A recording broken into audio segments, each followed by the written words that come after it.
What's going on, everybody? Welcome back to the Real Bodybuilding Podcast. This is episode number 106, and I have Mr. John Jewett here. How are you, sir? I am doing excellent here in the beautiful Tampa, Florida for the New York Pro. It's a mix because you're like, oh yeah, I'm going to New York Pro. And you're like, where is it? Oh no, it's in Tampa though. Is it the Tampa Pro? No, it's the New York. Yeah, I know. So I had a bunch of requests to have you on, and I actually wanted to have you on way back, but we just never were able to connect. But you're in flattered. You're in high demand, man. People want to know your story. So I want to know a couple things. I won't keep you too long because I know you're a couple days out. So we'll try and keep it focused on the shows. But I wanted to go over Indy first. First, I want to ask you, do you coach yourself? I do coach myself 100% fully since this past Olympia. And there's been spurts throughout the past couple of years, but 100% since the 2019 Olympia. 2020. Of course, I have Renee, my wife. Yeah. She actually has a pretty good eye. She knows when I'm like looking a little flat or extra crispy some mornings, but she's not going to be the one to dictate the plan. And then I have throughout this prep like a couple times sent some pics to Chris Tuttle. Yeah. I trust him and just say, hey, what do you think about this? And so he shot me some feedback, but outside of that, it's been all me this time. Does Renee tell you the truth if you look like shit? Yeah, she would, but she does it in a candid way. She's not gonna say, hey, baby, you fucking look flat as a pancake this today, or she's like, like you looked a little sharper yesterday, or legs don't look a little watery today, or So, who coached you before, and why did you decide to go off and do your own thing? Yeah, so I've been through 3 coaches. Okay. My first coach ever, not to give you a long story here, but no, it's okay, was Shelby Starnes. Okay. And that I hadn't even competed yet. I was actually still powerlifting, and I did a mentorship with Shelby when I was in my undergrad program, because back then I was like, I want to be an online coach like Shelby Starnes does what I want to do. Yeah. And it was like a 300-hour internship. I learned from him, but then I worked with him for a year afterwards. And basically I'm like, hey, I have a wedding coming up. I just want to kind of be 4 weeks out from a wedding. Yeah. So I did that. Then I coached myself when I got into bodybuilding for the first 3 years. And that was I was a nerd. So I always read on how to do things, why to do things. Mm-hmm. And so I had a good base. I did okay. Yeah. I got qualified for nationals, which back then in 2014, 15, it still kind of meant something. The guys were still you had the national guys running back through to get qualified at these Texas shows. You're Texas State was this is the fucking show to do, where, if you qualify, you're legit. Mm. So I got qualified, and then that's when I was going into 2015 USAs. I'm like, man, I'm 12 weeks out. I don't want to screw this up. So that's when I started working with Matt Jansen. Okay. I was with him for 3 years, learned a ton from him. He moved me forward so much. Yeah. It was I was trying to reinvent the wheel almost, you're learning, you're coaching yourself. And he took me all the way to become a pro, do my pro debut, did a few pro shows. Then I did which is funny, I did the 2018 New York Pro and missed the mark quite a bit on that show. Yeah. And then for the Europa, which was 4 weeks later, I ran my own peak into that show. Yeah. Took my own off season, coached myself, came back in 2019, still coaching myself. And I had really improved my look. My waist was kind of blown out, in 2018. I vacuumed all season. I had this taper build, had more delts. And so I was going to Chicago Pro, and I had built a relationship with Andrew Vu. And it was at 8 weeks out, I got to a point where you know what, I did what I wanted to do as far as being able to feel like I could coach myself in a good condition. Mm-hmm. I just needed this eye.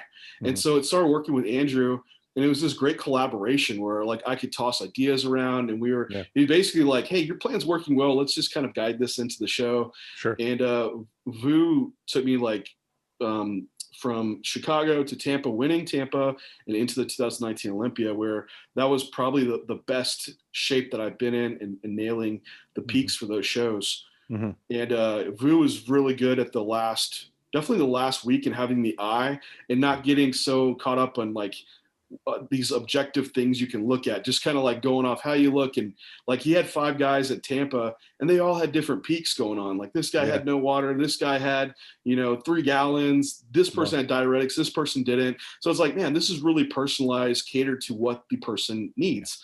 So I ran off season with Andrew. We went to the 2020 Olympia. Really missed the mark on it. Yeah. I was extremely disappointed weeks out before I even got there, to a point when I was 4 weeks out. I'm like, I knew 8 weeks out I was behind, and I brought these things up, and just the timing just never aligned, and you get behind, and then at the end, 4 weeks out, I'm like, listen, dude, we're just need to push the cardio, and like, just because it's not going to happen otherwise. Yeah. So it was like a race to the end, and man, that's never ideal to get in good shape. Ended up just, I was soft and flat on stage, and I fucked up tan. It was just, I got 13th. Yeah. So coming off that, nothing against Andrew.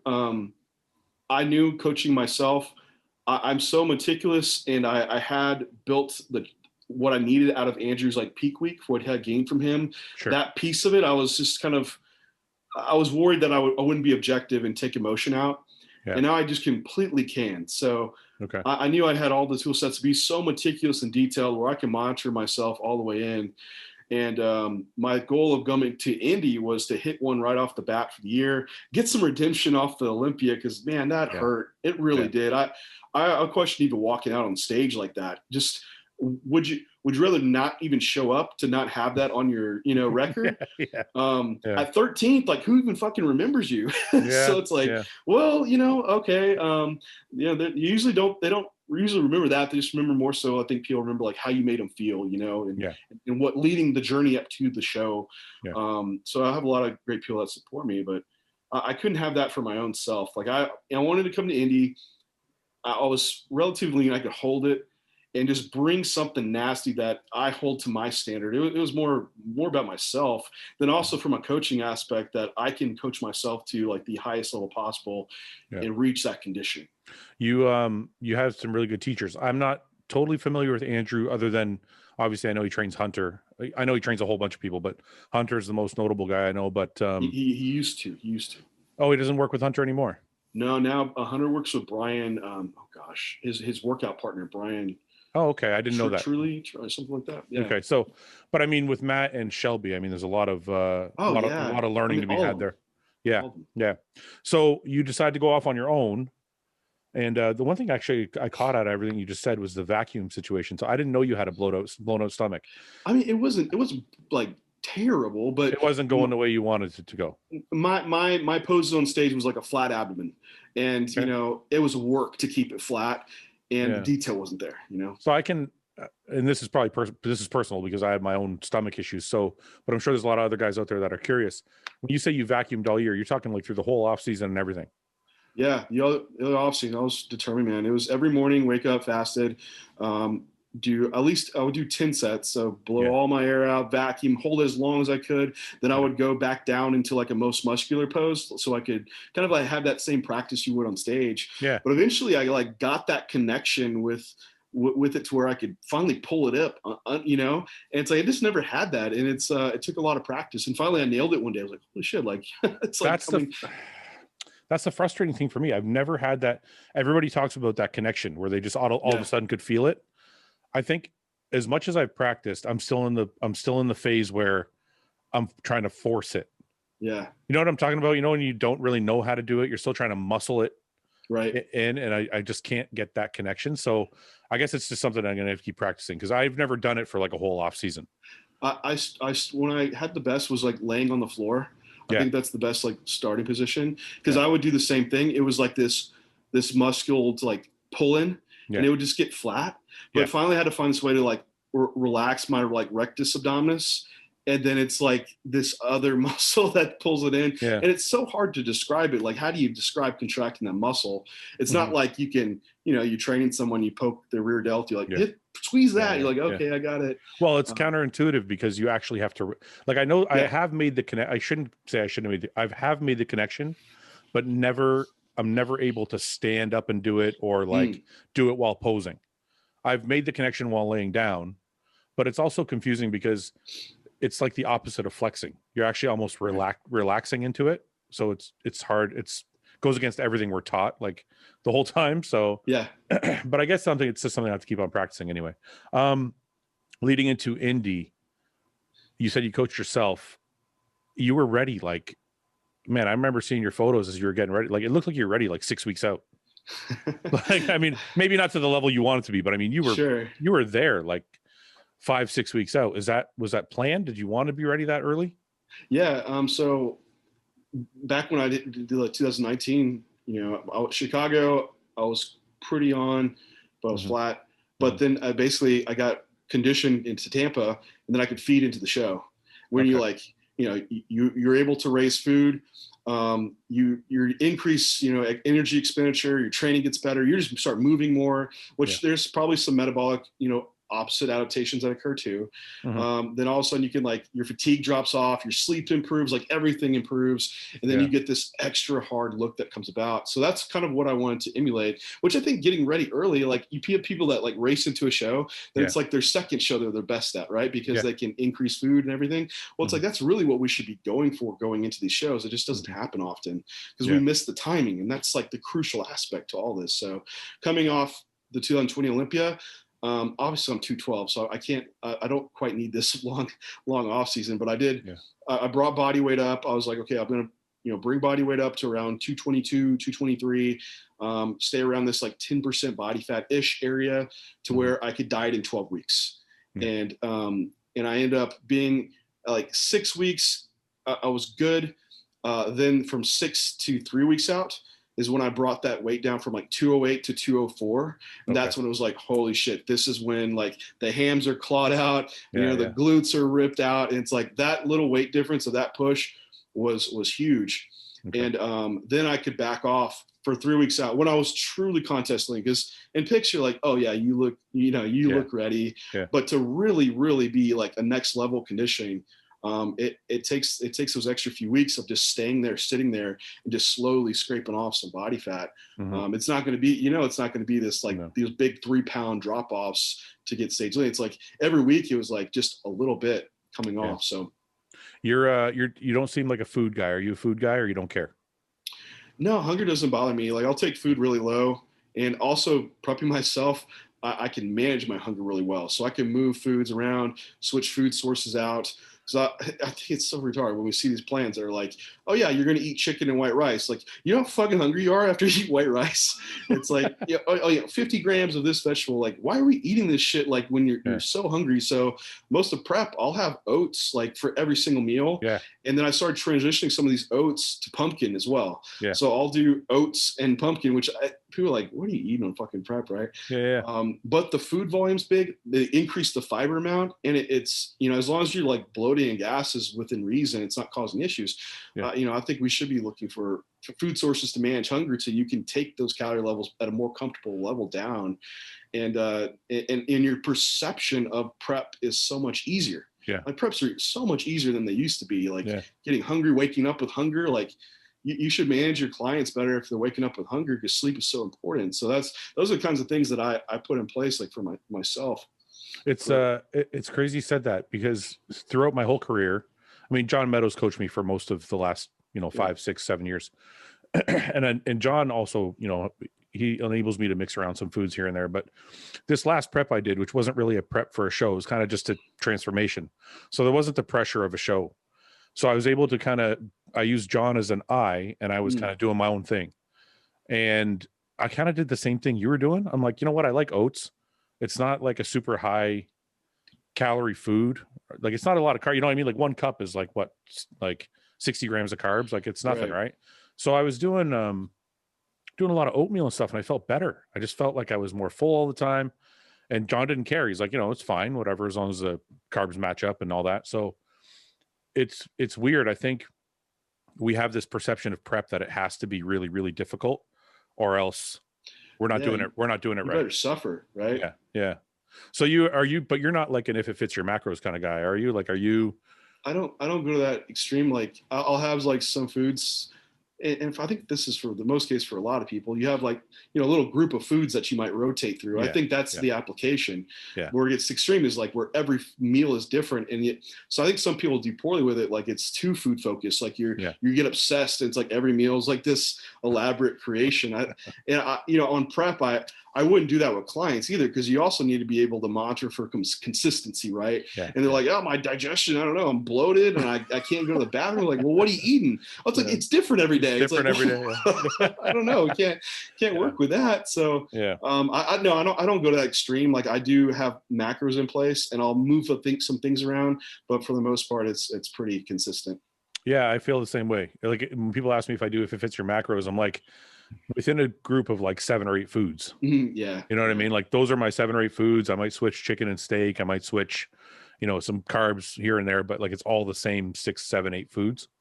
Some people hate it that I know of, like that are like real type A. They're like, no. I just give me my plan. That's what I want to do. It's like they have less anxiety not having to think about it. But then you have like other people that are like, like free spirits that just like, I don't want the set plan. I need like freedom and this flexibility. So I think, it has its applications, and you need to think about like a person's psychology about, food planning, or that goes for a lot of other things too. But I like the happy medium. I don't like I can put in Oreo cookies and as long as it fits. And I don't like I have to eat chicken for meal 4, because if I eat it for meal 3, I won't be as big. Like it's just, you know what I mean? There's like that happy medium where, okay. So leading into Indy, actually, I do have one more question about your prep. Okay. How much were you doing? A lot of cardio or no? No.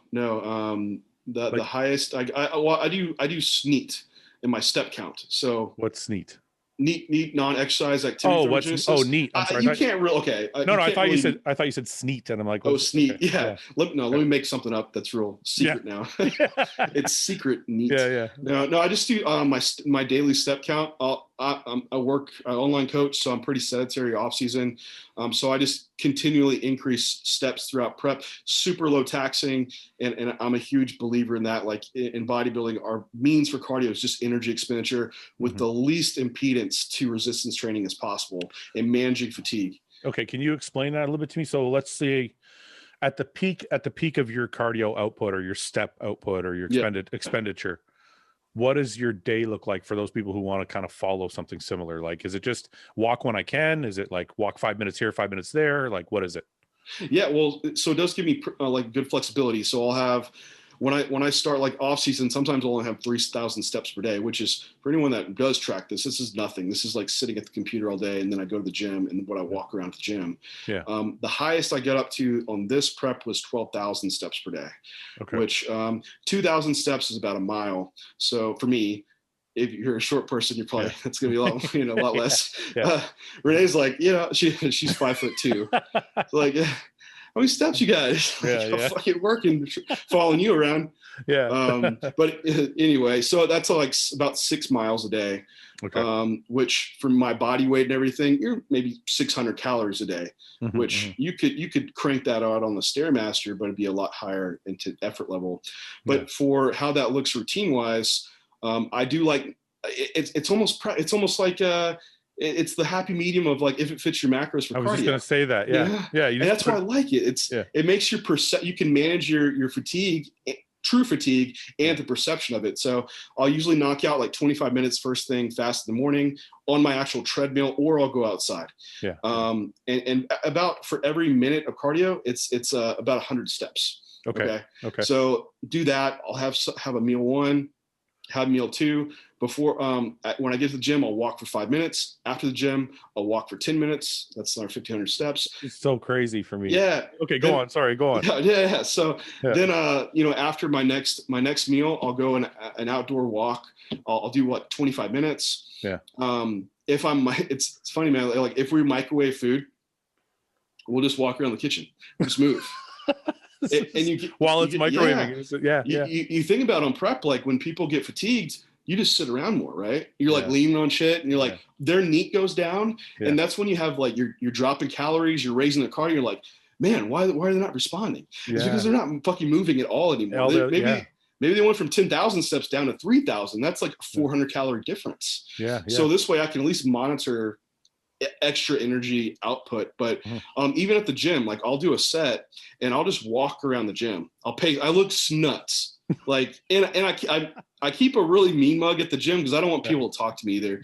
So I'm like, diet face, just like walking around the gym, like, dude, John must be dying on prep. People are like, you are dying. I'm like, I'm not, but I just don't want anyone you don't want anybody to stop you from walking. Yeah. So at the gym, just doing that and training, think about it. Like you have 2-minute rest periods between all your sets. Like you can crank out some steps. I can get 2,000 to 3,000 steps just while I'm training. Okay. So I have to, I'm sorry, I have to interrupt you because this is a crazy concept to me. So now I'm in no way saying this doesn't make sense because I know you're like, you study all the stuff and I know you're like the guru of, all the, so I'm not going to argue with you. Make it all up, man. No. Listen, everything you're saying makes total sense because at the end of the day, we're just adding up our expenditure. But what about things like, your heart rate has to be at a certain level for a certain amount of time to burn fat, blah, blah, blah. Like these, you don't apply any of that. You're just like, as long as I get 12,000 steps today, it doesn't matter how I get it, where my heart rate is. None of that matters to you? No, I think you still have to, you can't outrule like the basic laws of thermodynamics, right? And I know we really get into like calories, etc. But ideally, if you're getting into like this higher calorie, like higher heart rate area, you have to use more glucose for that cardio. And what do you really need to fuel for training is glucose for for anaerobic exercise. So if anything, like low intensity exercise would have the most fatty acid oxidation. But also it's not going to be fatiguing by dropping off like more glycogen load. Because you think about like anyone that's done cardio, like on the Stairmaster, just beat your legs to death, or the bike. We used to say like, do the bike, it saves your legs. Like, man, bullshit. That doesn't save your legs. Like, you gotta pedal that motherfucker so fast, like it burns, to get your heart rate up. Yeah. And then you go train, you're like, dude, my legs are so dead.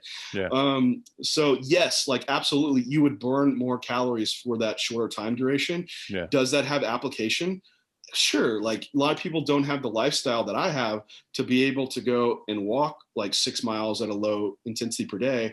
Then that's when I would build in some moderate intensity cardio with the least impedance for the resistance training. So it has to be like low impact.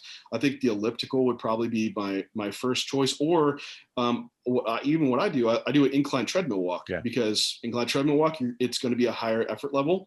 But also it's low impact and it's going to be low fatigue for resistance training. Then I would say like the elliptical is probably next. I'm not a huge fan of the bike. You just have to pedal so damn fast. I guess the bike or the Stairmaster, probably the Stairmaster. I think another caveat to that is like your small muscle mass clients, like females, like them walking, you just won't be able to put out the amount of energy expenditure you need to. Sometimes those clients have to move to like something high effort, and they can handle the recovery aspect of it.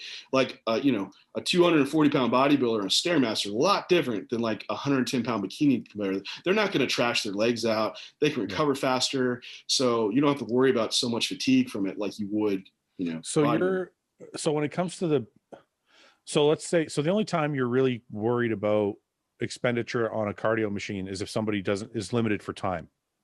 But if somebody has all day long just to walk around here and there or whatever, then you don't care how hard the cardio is or how hard they're walking, as long as they're getting the walk in. Yeah, absolutely. So basically your premise is I'm going to save all my glycogen and save all my muscle and just get those calories out by just doing minimal amount of effort throughout the day. Right. I want no muscular cardio adaptations. I want purely from resistance training and just have the lowest energy, the lowest fatigue development from that cardio source. This is incredible. I wanted to have you on and talk about the show, and now I'm learning all this new shit. It's incredible. I have people with high enough energy expenditure just in their daily work, like people with laborious jobs, and they eat so much food, like these guys don't need to do cardio. So why would I just give them cardio just to do cardio to raise their heart rate? Like, is the goal of prep to raise their heart rate and to have cardiovascular adaptations for health? No, that's not the goal of it. What is our true goal for cardio in contest prep? It's like just to get lean. Well, let's find the easiest way to do that and then put everything that you can into resistance training to hold that tissue. or fuck, even grow into the show. Man, I'm going to have to start changing the way I answer people now from now on, because people message me all the time and they're like, I work an office job and I'm always walking around the office and walking to different levels and blah, blah, blah. And do I still have to do cardio? And I'm like, well, because I always felt like cardio was important because it was continuous, that 30 or 40 Sure. or 45 minutes of continuous. That's how you burn the most fat, is getting to a certain level of your heart rate and keeping it there for 30, 40 minutes. Right. Which I don't know if you would agree, like it probably is more efficient for burning fat, but it's also going to burn other things. No, you're absolutely right. Like if you looked at like that time duration, like, but if you took that same duration, that same calorie expenditure for someone doing that amount of walking all day, it might even out, and you might have a greater percentage coming from fat. But where it gets a little bit, muddy is like, well, meal timing around this. But again, if it's low intensity, you're not going to be needing so much glucose during that. But at the moderate intensity, you would. And I guess that gets into like, do you have to do fasted cardio or fed state cardio? And then, what we find is like doing fasted cardio, you burn more fat during training, but post training, you don't. Well, if you're fed state, you burn more glycogen, but then you burn more fat following training. So end of the day, it kind of all evens out. I think if you follow like what you advise, like you got to get your heart rate up and burn so much that if you did look for the whole day, it probably does even out some. I think you have to get into also like probably the health aspects of it from a bodybuilding perspective too. And I think in the off season, I do like keeping in some moderate intensity just because of that, because eventually like if the general fitness gets so low and you get done with a working set, like on a hard leg exercise, you're like fucking gassed and just like laying on the floor. It's like, is this productive anymore? Like probably not. And then also just from what we do with, exogenous hormones, I think there's great health applications for doing moderate intensity cardio to have that heart rate elevated. So there, if that's what we're talking, that's a different conversation. But from like, what is the most efficient way to like get super lean and hold muscle? I think it's just the lowest intensity cardio you can do that achieves the calorie deficit that you need. Do you have a Fitbit? Is that how you track it? I do. Yeah, I gotta get one. I'm gonna get one. I'm a poor man Fitbit. This one's called Let's Calm. It's like $25 on Amazon, but it works. It's all I need it for. I'm gonna fucking get one now, and I'm gonna try out your theory. You know what? It's crazy. I could talk to you about this longer. I don't want to, like I said, I don't want to keep you all we talked about is steps. No. Yeah, I know. Let's. I'll have you on a different time, and we'll get into like the really cool, sciencey shit. So last week in Indy, a lot of people had you as a favorite to win, and you end up in third. Did anything go wrong with your prep, or do you feel like that was your best? Man, I really feel like I nailed it pretty well. I can try to tear it apart as much as I can, but that was absolutely my most conditioned I've ever walked on stage. Like 2019 Tampa or Olympia, that was the best as well. But I would arguably say like this absolutely was my best conditioning, and all the feedback from people in person were like, I mean, it was pretty freaky. It really was. Like I'm telling you, like the pics and videos, you can't judge these shows because in person, it's pretty incredible. But to really look at it, I mean, people were like, "Oh, you need to be fuller, John." It's like, man, it's a trade-off, because I watch myself throughout the day. I look at my visuals, my weight. And as it comes up in fullness, yes, I get this freaky fullness from the front. That's what you see as most musculars and everything. But from the back, I lose some. I'll get a little bit water in the glutes and the lower back. So it's like, do you sacrifice that and bring more fullness? Where's the balance? And so, yes, I could have been fuller, but then I don't come in as crisp. That's like the argument I could have. Now, the guys that were ahead of me, they were fuller. Were they fuller, or was it just they had more muscle up top? Like, that's another argument, right? Can I give you my assessment? And tell me what you think. Welcome to. So me, Ian, and Paul, who's an IFBB judge, he's a friend of mine. We did the breakdown, and then we did a recap. I didn't get a chance to watch the live feed because I couldn't get on the site that day. It was kept crashing.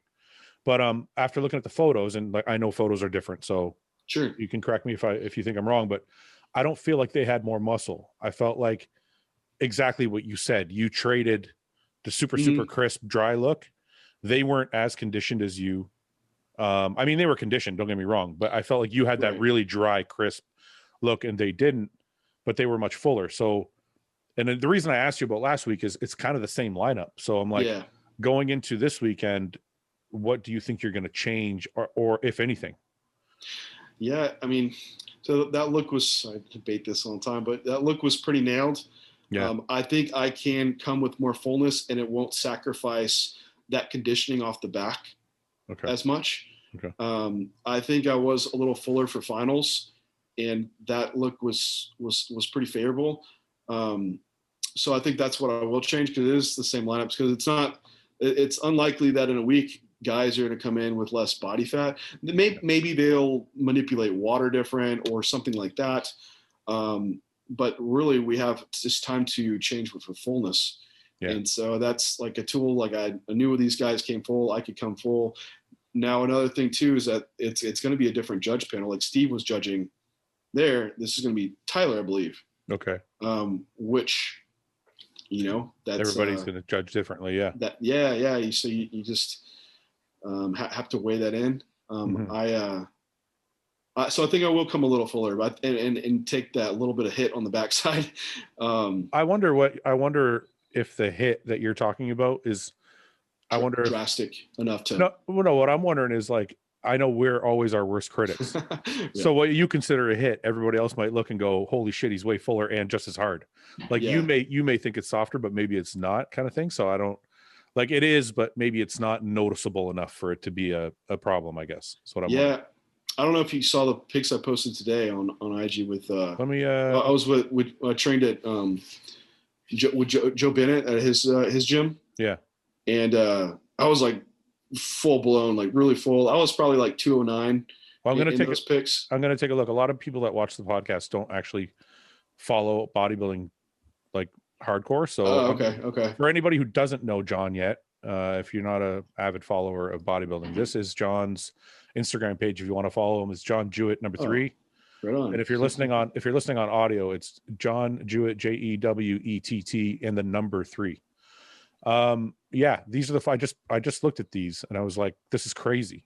Yeah. So that's probably around 208, 209, which I was on stage probably like 205-ish, 6-ish. When I got back to my room, I was like a little over 206, but I had some fluids. Okay. So let me ask you your assessment. Does this look softer to you? You're trying to put me in a I just want to know what you're saying, what you think is soft, because this looks crazy to me. Yeah, no, that's really sharp from the front, but from the back is where you'll have like the lower back will be a little watery, glutes a little watery. Joe you could caption that. Joe's like, dude, come on, like you're like you could walk on stage like this and look fucking crazy and still be like, you won't sacrifice that much hardness. So I agree. I could try to go really full.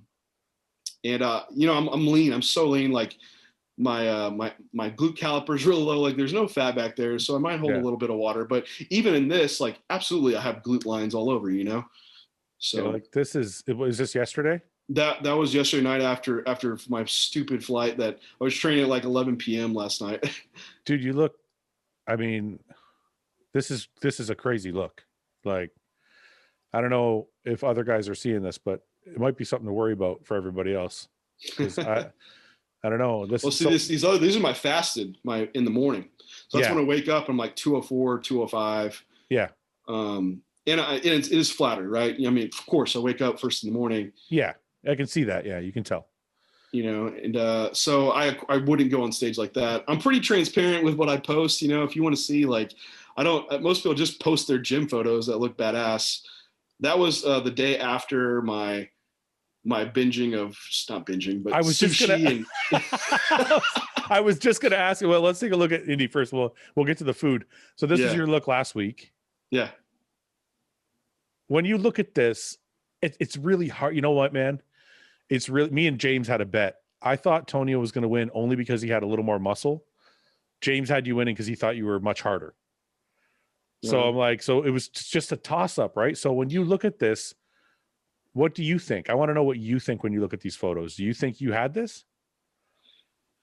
If we're looking at that one shot, I think I have that shot, because how many guys in 212s are hitting like vacuums with that type of like waist taper? Yeah. And the balance of like, reasonable muscle up top. I mean, I think in this side chest, I think Tony has, that delt roundness, the pec roundness. Yeah, he's got crazy shoulders. It's a good shot for him, and that's a good shot for me though too. Yeah. Which is the thing. Like that's like one of my shots, and like he's better at it than I was. But I think for both of these guys, this was their pro debut. Like, yeah, I know. It's pretty incredible. From their back shots, I think they have more depth and detail, like within their traps. From the hams and glutes, though, like mine are clawed out. Yeah, yeah. I feel like you guys traded lower body and upper bodies. Like, no, I'm just saying, like your lower body looks better in all these shots. Like you have, the super drop to the hamstring and the back, like you said, it's like crazy detail. But they're a little thicker in the back, so it's almost like you guys traded some shots. So, but and you know what's funny is like I lose some of that back coming down to that lean, which if I had that conditioning of what these guys came on, I probably would have like that little fuller look. But yeah, I wouldn't trade it, man. I just I love being super hard in condition. I think that's bodybuilding. That's why you should come to stage. Yeah, no, I agree. So going back to my favorite topic, food. You said you binged, and I don't believe that you binged the way I binged. No. What was your post-show meal? We're reserved. We're like, well, we're going to do New York now. So there's a sushi's always been my go-to post-show. Yeah. Like I love pizza, but after show, I want something like fresher. So I have like 4 sushi rolls. Renee will keep up with me though. It's really shocking. She can eat just as much as I can, if not more. Yeah. So we had 4 sushi rolls, which we walked there, which is cool. In Indy, we could walk everywhere. Then we walked to Whole Foods and just shopped around every dessert that we would want. So peanut butter cookies, they had some that were had buttercream in them. And then blueberry muffins is my thing too. Yeah. And then they have in the Whole Foods, they also have all these different granola bars, which their Reese's one was like, oh shit, that one was killer. Yeah. The lemon bar was good. And the Carmelita was just okay. I wouldn't get that one again. And then we got some Halo Top, which I know people hate on Halo Top. We're like, let's just get, because it's like vanilla. It's more of like a palate cleanser for all this other sweet stuff. So that was really it. Not bad at all. I've gone way harder because I didn't have an impeding show 7 days later. So it was calculated. You're like, I got to compete next week, so we're just gonna do a little bit of sushi. And you woke up the next day, and that was it. Right back to work, right? Yeah. Next day, I was very intentional about what I wanted to do to pull some water off because I felt it coming on. Yeah. So basically, had like 1,500 calories that day, just pretty much just protein and veggies. Really? Kept water high. Yeah. I woke up from show day at 2:04. To the next morning, it was 2:06. Yeah. You're like, oh, you only gained 2 pounds. Like, dude, that was still digesting for sure. Like, people don't think about that shit. Yeah, like, I know. Eat the cheeseburger the night before the show, be like, oh yeah, I'm good, dude. Like, wait till it fully digests. But anyway, so I just ran that throughout the day. That's that shot you saw when we trained, did a full upper body session when I got home, peeing like crazy after that. The next day I hit a body weight low of 203.6. So I pulled all that off. I'm like, fuck, man, I could have eaten more. So when I'm going to let you go. I just want to know a couple of things. So when you're getting ready for the last week, just briefly, you don't have to give me the full details, but like, how hard do you cut water? Do you even cut water? Do you leave it all the way into the show? So, throughout all the way till Friday, I keep water high the whole time. I've been hitting like 2.25 gallons every single day. Okay. Sodium's been consistent throughout the entire time, which I don't weigh my sodium. It's just like a 1/4 teaspoon to all my meals. Yeah. Day of the show, I will use enough water with the food I need to hold my body weight around what visually looks the best. So I don't haven't cut water out completely in quite a while. Okay. So there'll be usually some right when I get up, a little bit with a meal, and then I'll have some fluids between, and I'll just watch my weight and the look and then adjust accordingly meal to meal, which I like. If I want to hold around that 205, 206 mark, it's for the last show. I think I had it was 3/4 of a gallon from the time I got up all the way till finals. Okay. But normally I'm having that. I probably would have maybe 1.5 gallons by that time. Yeah, that's quite a normal day. That's quite a bit. 3/4 of a gallon. I mean, you're talking about 3 liters. So that's quite a bit to have on show day. Like I've never done that, but it seems like a lot for the traditional way of doing it anyways. Yeah. I mean, because we went on at 9 a.m. Yeah. So I didn't have a lot of time to get fluids in. It was like, 16-ounce coffee when I first get up, 10 ounces with meal one. And this isn't measuring like what I cook with food. 10 ounces of meal one. Then I had like another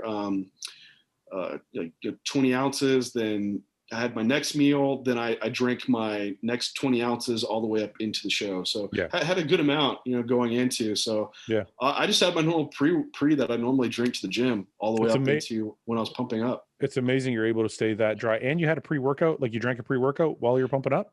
Yeah, just to give my plug for Animal Pump Pro, I formulated it. so I was like, well, I normally drink this going to the gym, and I look badass at the gym. Well, fuck, I'm going to drink it into the show. I've only done that once. Guys ask me all the time, they're like, should I drink a pump product or something before I go on? I'm like, I always err on the side of caution, but I have done it once. But I don't know. It's like, well, I drink Hostile, and it's like, do you really? Yeah, hell yeah. No, I've never done that. That's what I mean for you. Like, absolutely, keep drinking your Hostile drink all the way into the gym, all these shows. But that's what that's always been my logic. Is like, well, do you still look bad at like hard and dry? And like, why change that? If you, like you're Crystal Light, like, well, do you look hard and dry? Drink like, yes, okay. Well, we don't need to remove it or whey. Like, I have whey protein the day of the show. I still drink my County Time tea that I like, really water flavoring. So, but and even with anabolics and drugs, like all that rationale still plays in. Like, well, you got to drop test out at 2 weeks out. Yeah, it's like, well, how do you look? It's like, well, I look great. Well, why are you going to change it? So, or it's like, we have to add in XYZ, halotestin, provirone at this point. Like, why? Like, what's the rationale? That's what I always want to know. Well, that's always piqued my mind of the whys. So we know if we're doing stuff we should be, or.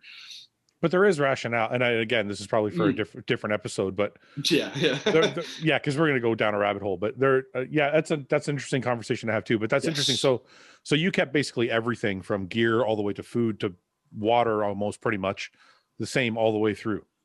For the most part, I mean, for gear, there's some slight alterations, but like you said, that's we'll get total rabbit hole. I'm sorry, I got off topic on your question. Yes, that was the answer for my water and sodium. Since I've ate into the show, basically I brought food up to like a maintenance level of what holds my body weight, and have ran that through. So there wasn't this rapid like backloading or front loading process that I would do, which also makes fluid balance shift around a lot. So I was able to keep a lot of constant variables in place to be very predictive of the look every single day that I wanted to bring on stage. So leading every day at peak week, when I go train, I try to train around the time that I would be going on stage, so I can have the same amount of meals in, the same fluids in. I can assess that look after I've trained and pumped, be like, do I want to walk on stage like this? And it's like, okay, well, this is what I want to do on show day. And I think for someone that is newer trying to coach themselves, that should probably be a closer approach than like, well, I'm going to manipulate all these variables. Then you just like, what did what? I'm like, I don't know. Like, I look best the day after the show. It's like, oh, well. Yeah, you know what? I have to tell you, probably the best I ever looked, I've said this before on the podcast, the best I ever looked with John was the one prep where I was ready early. We didn't really change much. Maybe a little bit of carbs leading the last week, but like everything was kind of the same, and we just walked on stage. So yeah, I don't really dispute what you're saying. It makes a lot of sense. It's nice to just walk out there, right? Feeling like that. Yeah, because it's like you said, we would wake up and we're like, okay, I'm already dry. We didn't even take a diuretic. We're like, I'm already dry. Is she your wife or girlfriend? She's my wife. Yeah. Oh, you're married. Sorry, I didn't know. Don't tell my girlfriend. He's like, that's your wife or your girlfriend?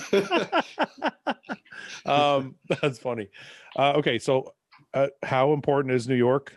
And is it important just for you to be your best, or is it a show you want to nail, walk away with, and get to the Olympia? Is this the one, or you have other plans for other shows? Like, what's the importance of this weekend?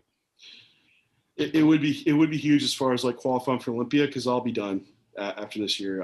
The next show I think is Bahamas. That's what Renee's doing. And so I want to be fully present for her show. And I also can't, I don't want to I died hard for Olympia. I stayed pretty lean. And so this is just a drawn out thing for me. I need that downtime. to hit Olympia if I'm going to do it now. So New York has to be the win. I don't even know. Maybe there would be enough points, but man, I don't want to go off points. I don't know. I just don't like I know the feel. I know that feeling. No worries. Yeah. I mean, I would probably go like, how are you going to turn down Olympia? Right. But, yeah, so it's huge from that aspect. As far as like placings go, I mean, it's out of my control. It's the opinion of a few people. It's much more important that I uphold like what I want to bring to my standard that I've fallen short before, and I will never walk on stage like that again. Like I just won't do a show if it's not up to what I feel like I can bring quality wise for my own self. I mean, people are gonna. Yeah, you bring your best, people talk shit. You bring your worst, people are gonna praise you. And so it doesn't. So that doesn't affect me. It's more like my personal standard that I'm walking out here, and I bring a best that I'm proud of. But yeah, it would be huge for winning the New York Pro. That would be a great title to have, especially because I did it 3 years ago now, and that wasn't a best showing. So this is it. If you don't like what you're saying is if you don't get the win here, it's probably down. You're going to shut it down. Wow, that's a lot of pressure for one show. Yeah, it's not good. I'm in it. It's I can keep competing. I love this. It's I've been bodybuilding for 10 years now, which it's not going anywhere. Like there's other Olympias. What coming down to this lean, I see like, oh shit, I'm waking up at 204. Like, damn, I need an off season to be able to. I have a little bit of tissue that I could add on. Yeah. And that gives me time to do it, and I need that downtime. I haven't had a real off season in a while. Yeah. Well, listen, I'm going to let you go because I know it's a couple days out and you got a lot of stuff to do and just relax. So if you will, I'd like to have you on a different time so you can teach us all some more mind-blowing shit that I never heard of before. My lazy prep, call it lazy prep. It's like, oh man, John just preps so lazy. He walks, he does macros and eats oatmeal. I'm going to switch from John Meadows to John Jewett. I got to fucking. Don't tell John that. No, I'm just joking. Listen, I wish you luck this weekend, man. You look amazing. Your pictures look crazy. The most recent one you posted is absolutely phenomenal. So I hope you get that Olympia qualification. I hope you do well, man. I hope everything goes your way. Thanks, Fouad. I appreciate you having me on, and I enjoy your podcast too. And you put out good information for people and really dig into a lot of what the athletes are doing, coaches are doing. And I always think you're very insightful in the questions that you do ask and what you can pull out of people. So enjoy it, and just really appreciative that you and the people that follow you and support you wanted to have me on. So I'd love to come back and talk more nerd stuff or just shoot the shit with you too. So you're just fun to have a conversation with. So all right, man. Well, thank you very much. I appreciate all that. And again, wish you luck this weekend, and we'll talk soon. Okay. Bye-bye. Okay, brother. Have a good day. Thanks for watching. Please subscribe, share with your friends, and like the video. And if you get a chance, check out the description for all the different links to all the different places you can find Hostile and myself. And lastly, check out hostile.com for our new line of supplements and all of our apparel and gear. Thanks again for watching.